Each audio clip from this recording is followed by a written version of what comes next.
বকত বিদ্যুৎ পৃষ্ঠ হৈ এজনৰ মৃত্যু হয় বকৰ কলিয়াবৰী গাঁৱৰ বিজয় দাস নামৰ যুৱকজনৰ বয়স ২৬ বছৰ। বিদ্যুৎ পৰিবাহী তাঁৰ এডাল মাটিত পৰি আছিল আৰু তাৰ পৰাই বিজয় দাস বিদ্যুৎ পৃষ্ঠ হৈ মৃত্যুক সাৱটি লয়।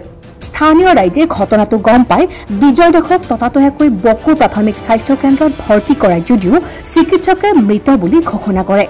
ঘটনাস্থলীত বকো আৰক্ষী উপস্থিত হৈ তদন্ত আৰম্ভ কৰাৰ লগতে মৰণোত্তৰ পৰীক্ষাৰ বাবে মৃতদেহটো গুৱাহাটী মেডিকেল কলেজ হাস্পতাললৈ প্ৰেৰণ কৰিব বুলি জানিব পৰা গৈছে। বিদ্যুৎ বিভাগৰ কৰ্মকাণ্ডত অঞ্চলটোৰ ৰাইজ ক্ষুব্ধ হৈ পৰিছে। হয়, বকোত বিদ্যুৎ পৃষ্ঠ হৈ এজনৰ মৃত্যু হয় বকৰ কলিয়াবৰী গাঁৱৰ বিজয় দাস নামৰ লোকজনৰ বয়স ২৬ বছৰ। বিদ্যুৎ পৰিবাহী তাঁৰ এডাল মাটিত পৰি আছিল আৰু যাৰ ফলত বিদ্যুৎ পৃষ্ঠ হৈ বিজয় দাসে মৃত্যুক সাৱটি ল'ব লগা হয়।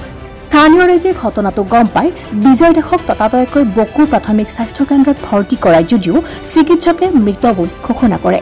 ঘটনাস্থলীত বকো আৰক্ষী উপস্থিত হৈ তদন্ত আৰম্ভ কৰাৰ লগতে মৰণোত্তৰ পৰীক্ষাৰ বাবে মৃতদেহটো গুৱাহাটী মেডিকেল কলেজ হাস্পতাললৈ প্ৰেৰণ কৰিব বুলি জানিব পৰা গৈছে। বিদ্যুৎ বিভাগৰ কৰ্মকাণ্ডত অঞ্চলটোৰ ৰাইজ ক্ষুব্ধ হৈ পৰিছে। News desk report DN24 news. বাপেকটো সুনন্দ দাস। বাপেকটো অলপ শাৰীৰিকভাৱে অক্ষম জানেই, তাৰে ওচৰৰ মানুহে। আমি গৰু দিবলৈ আহি আছিলে 8:30 পৰা 9টাৰ ভিতৰত আৰু গৰু দিবলৈ আহি থাকোঁতে তাৰমানে তাঁৰ এডাল ছিঙি আছে, ইলেক্ট্ৰিক 440 তাঁৰ ছিঙি আছে। ছিঙি থাকোঁতে অলপ মানে বাৰিষাৰ হেৰিত অলপ জঙল হয়েতো, অলপ ভুলচোন গাজে। তাঁৰডাল দেখা নাই, নেদেখাতে তাৰমানে তাঁৰডাল লাগি ধৰে ইয়াত।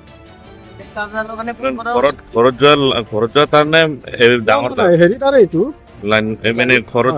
ঘৰৰ যিবিলাক কানেকশ্যন দিয়ে সেইবিলাকৰ 4ডাল আছে, যিটো 440 তাঁৰ। কোনখন গাঁৱত হৈছে এইটো? কালিয়াবৰী মুগাফৰাম যোৱা ৰাস্তা। মানে ৰাইজে আগতে সেইটো কথা কমপ্লেইন দিয়া নাই নেকি? ৰাইজে মানে তাঁৰ কেইডাল তাৰমানে একদম হেৰি তাঁৰ, এনেতো আমাৰ আধা তাৰ মানে আছে কেবিল তাঁৰ আছে, এই আধাখিনি তাৰমানে এই 440 তাঁৰ আছে। তাৰমানে আগতে 2ডাল আছিলে, এই আজি 15 দিনমান মানে ভিতৰত আৰু 2ডাল লগাই 440 কৰি দিছে। বাঁহ আছে, চাইডত বাঁহ আছে, তাৰমানে তাঁৰ কেইডাল দুৰ্বল, সেইটো দেখাই পোৱা নাই। তাঁৰ কেইডাল দুৰ্বল হ'লে তাৰমানে অলপ বাঁহ জেকেনি লাগিলে ছিঙি যায়, তাঁৰ কেইডাল মজবুত কৰি নিদিয়ে। লাইনৰ মানুহ যায় কিন্তু সেইবিলাক নাচায়ে তেওঁলোক, আৰু তাঁৰ ছিঙি থকা অৱস্থাত তেওঁলোকক ফোন কৰা, ফোনত পোৱাই নাযায়। 1.5-2 ঘণ্টা ধৰ মানে মাৰিয়ে থকা যায়, ফোন পোৱা নাযায় তেওঁলোকক। এতিয়া এই ল'ৰাটো তাৰমানে এতিয়া তাৰ 3 বছৰীয়া এটা ল'ৰা আছে, ঘৈণীয়েকটো তাৰ এতিয়া তাহাঁতৰ ঘৰৰ অৱস্থা সেই মানে একোৱেই নাই। এতিয়া তাৰ কম ডাঙৰ সমস্যা হ'ল না সেইখন ঘৰত। এতিয়া ৰাতিপুৱা কি গৰু চৰাব গৈছিল নে? তাৰমানে গৰু আজিকালিতো চৰাব নোৱাৰে, দৰকহে দিয়ে। দৰক দিব আহিছিল 8:30 পৰা 9টা মানৰ ভিতৰত। দাদা, তাৰমানে মোৰ গাঁও হয় কালিয়াবৰী, বকো কামৰূপ ডিষ্ট্ৰিক্ট হয়, বকো থানাৰ অন্তৰ্গত।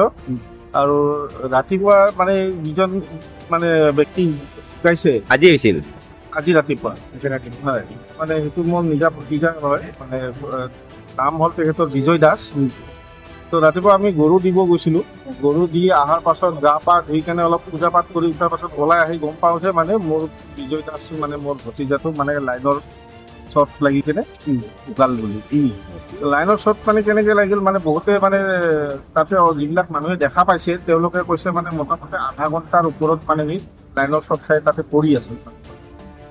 তাৰপিছত ওচৰ চুবুৰীয়া কেইজন মানে দেখা পাই ঘৰত খবৰ দিছে, তাৰ মাকক মানে আৰু তাৰ ঘৈণীয়েকক খবৰ দিছে। খবৰ দি উঠাৰ পাছত মানে তেওঁলোকে আহি দৌৰাদৌৰিকৈ আহি তাৰমানে ওচৰ চুবুৰীয়া মানে আমাৰ তাৰে লগৰ কেইজনমানক মাতি কেনে তাৰ গাত লাগি আছিল। গাত লাগি থাকোঁতে ওচৰ চুবুৰীয়া মাতি কেনে ল'ৰা কেইজন মানে আহি বাঁহেদি তাঁৰডাল ছাইড কৰি উঠাৰ পাছত ছাইড কৰি দিছে।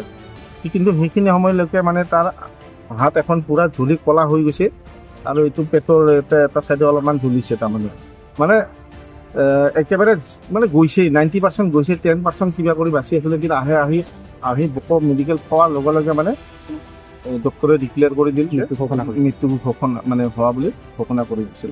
এতিয়া আপুনি মানে যিটো দিছিলে সিহঁতে কি ক'ব? বিদ্যুৎ বিভাগ এটা অকৰ্মান্য বিভাগ। ৰাতি কেতিয়াবা মানে লাইন যদি যায় বা কেতিয়াবা তাঁৰ চাৰ ছিঙি থাকিলে ৰাতি ফোন মাৰিলেও তেওঁলোকে ফোনটো ক'ৰবাত বেলেগত ব্যস্ত কৰি থৈ দিয়ে, ফোনটো মানে নুঠায়। আনকি মোৰ মাৰ ফোনেদি মই সদায় কেতিয়া লাইন চাইন গ'লে মানে মই ফোন মাৰোঁ, মোৰ মাৰ নম্বৰটোৱে তেওঁলোকে ব্লক কৰি থৈ দিছে। হা, আৰু বিদ্যুৎ বিভাগ আজি বুলি নহয়, বিদ্যুৎ বিভাগৰ আজি বুলি নহয়, এইটো আগতো বহুত দেখা গৈছে তেওঁলোকৰ মানে যিটো ডিউটিৰ প্ৰতি যে এটা নিষ্ঠা থাকিব লাগে সেইটো কোনো প্ৰকাৰৰে নিষ্ঠা নাই। এতিয়া আপুনি প্ৰশাসনে কি দাবী জনাব? প্ৰশাসনক কি দাবী জনাই? এতিয়া প্ৰশাসনে আমাক ন্যায় দিব লাগিব, বিদ্যুৎ বিভাগৰ ওপৰত একশ্যন ল'ব লাগিব। আৰু এই যে সৰু বাচ্চা এটা আছে এই ল'ৰাজনৰ মানে বিজয় দাসৰ আৰু ঘৈণীয়েক যে আছে তেওঁলোকক প্ৰশাসনে কি ন্যায় দিয়ে বা কেনেকে সহায় কৰে প্ৰশাসনৰ ওপৰত আমি এৰি দিছোঁ। ইতিমধ্যে আপোনালোকে আৰক্ষীক জনাইছে? আৰক্ষীক জনাইছোঁ, আৰক্ষী গৈ কেনে মানে মেডিকেললৈকে গৈছে, ডক্টৰৰ লগত কি মানে আলোচনা কি কৰিলে লৈ আনি এতিয়া বকো থানাত আনিছে, এতিয়া পষ্টমৰ্টেমৰ কাৰণে বডিটো লৈ যাম বুলি কৈ আছিলে।